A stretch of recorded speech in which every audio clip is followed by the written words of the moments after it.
question, I'll have it up on the screen. Why 370Z so expensive, or why are they so expensive?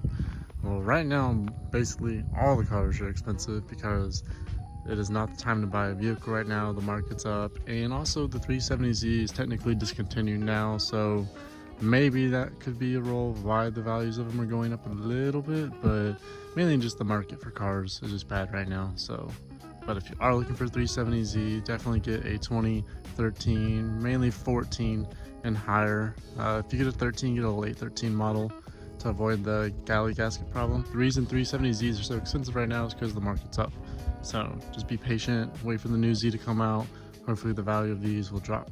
Tips on gaining YouTube followers and Instagram followers, or YouTube subscribers. Just be consistent, be yourself. I mean, if you really want to get stuff fast, do things outside of the box. Try to do something no one's done before. I think what helped me with my channel was there really wasn't many videos on supercharged Z's like in detail, especially automatic ones, so that definitely helped my channel glow up pretty well. But just do content that like people don't really see that much, or just do like attention. Like, think of it like this: when you watch a video, you want to, like, you want straight to the point. You don't want this boring like filter talk. So just kind of use that mindset, like, what do you want to see? Just put yourself in the viewer's perspective. What do you want to see when you look something up? You want straight to the point, you want it entertaining, so just try to do that same thing and just be consistent. That is the main thing, be consistent. I haven't been consistent for a while, so that's why my views have gone down, but I'm not too worried about that because I don't do it for the views or the clout. I just do this to help people, so I'm not too worried about that. But yeah, just be consistent, be yourself, and just try to do things that no one else really does. If I can only spend 1K on mods for power, I would do, ooh, that's tough. I would just do a full exhaust system, long tube headers, and then a Y pipe and a single exit exhaust. So that's what I would do. You can do all that for 1,000. Headers would be like 550, and then Y pipe 150-ish, and then a single exit 300 to 400. So yeah, just do a full exhaust system on the car. Doesn't matter what brand, it all gives you the same gains, so keep it simple. What inspired you to do a build in the 370? Well, I mean, there really wasn't many builds on it, and there's one channel that I would see, but like, they're pretty misleading, and it kind of bothered me that they would be lying about, oh, you do this and that and you're gonna get this. Like, no, that's not right. So, but I'm not gonna get into all that. That's one of the reasons that motivated me, but also I've just always wanted a 370Z, so I've just always loved the car, and I just wanted to help people with the platform, because in the beginning not many people knew about the platform. So, and even then, people would be like, I didn't know the 370Z could do this and that, or I didn't know it was that strong. So like, just about teaching people about the platform. And I think the 370Z was a car that was definitely slept on. It's definitely, gotten a lot more attention now. But I would just say that's my main motivation. Is I've always wanted the car, and there really wasn't any builds on it. And then there was like a person that was misleading stuff about the car, and that kind of bothered me, because why are you going to mislead people about the performance of the car, or trying to make them think it's like something that it's not? So I kind of just decided, okay, I'll just show people what this car can really do and just give facts on it and stats. Circ test pipes any good? I mean, yeah, all the test pipes are the same basically. The main brands, I do ISR, but I know they're discontinued. Art pipes are good. Berg pipes, they're fine. Like, they're all gonna do the same thing. So, but I always recommend get resonated, because non-resonated is gonna give the VQ that really, really raspy sound.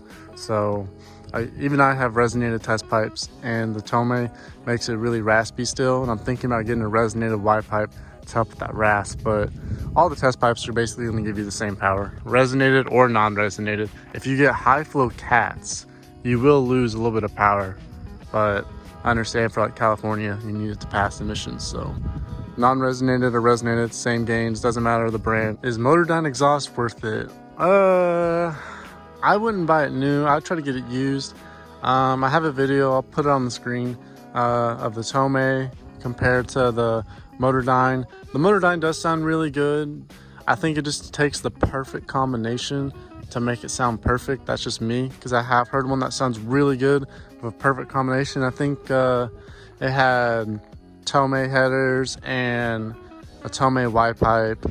So like having long tube headers and like tomei to like with that rasp, because the Motordyne by itself is pretty quiet, but it does sound good, but it just needs to be a little bit louder.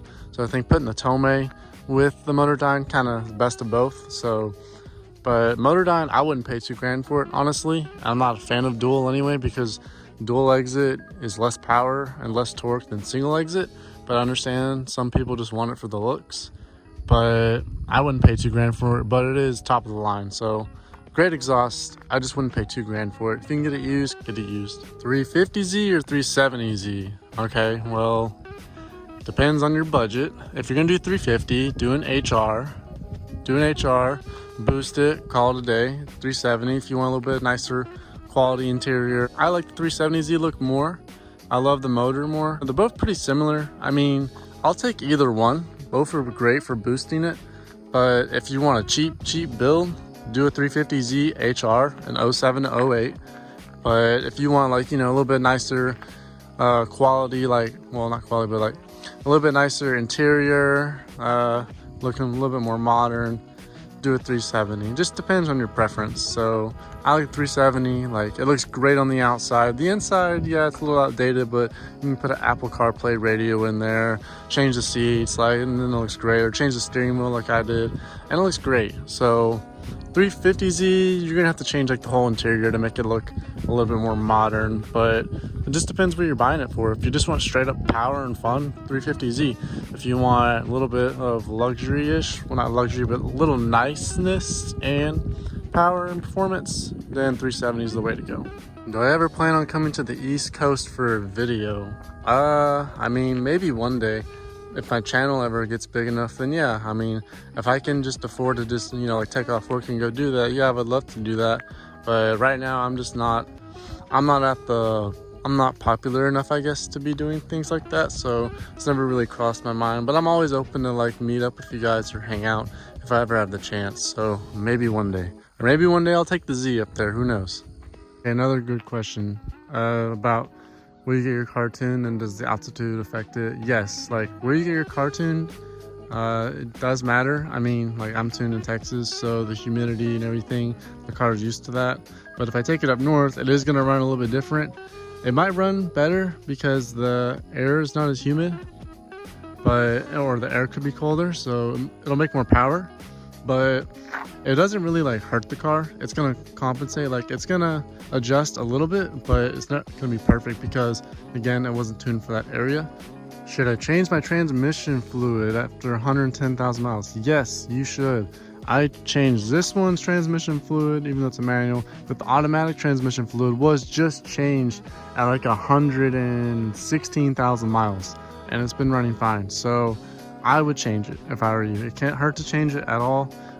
Just look up what transmission fluid to use, but I would change it. It cannot hurt it. It will not hurt it unless it's like black and you already have metal shavings, then yeah, it might hurt it. But if it's already shifting smoothly now and it's running great now, then yes, I would change it. So yes, definitely change it. Mods for my Z is just 3-inch intakes, test pipes, tomei catback. That's it. Tune. That's it. That's all. If you want to get good NA gains, do long tube headers, get a single exit catback, get 3-inch intakes. It doesn't matter what brand, as long as there's 3-inch. And then if you really want to get even more gains, you can add cams, you can do injectors, and you can do an E85 fuel pump and do an E85 tune. And doing all that will probably get you like 360-ish, 370 wheel with cams. If you don't do the cams, then you'll be like 340 plus wheel with headers, intake, exhaust, E85, 340 to 350 wheel, depending on the area that you're in. So that'll get you in, if you're an automatic, that'll get you low 12s. Manual, probably low 12s if you have a pretty good driver mods.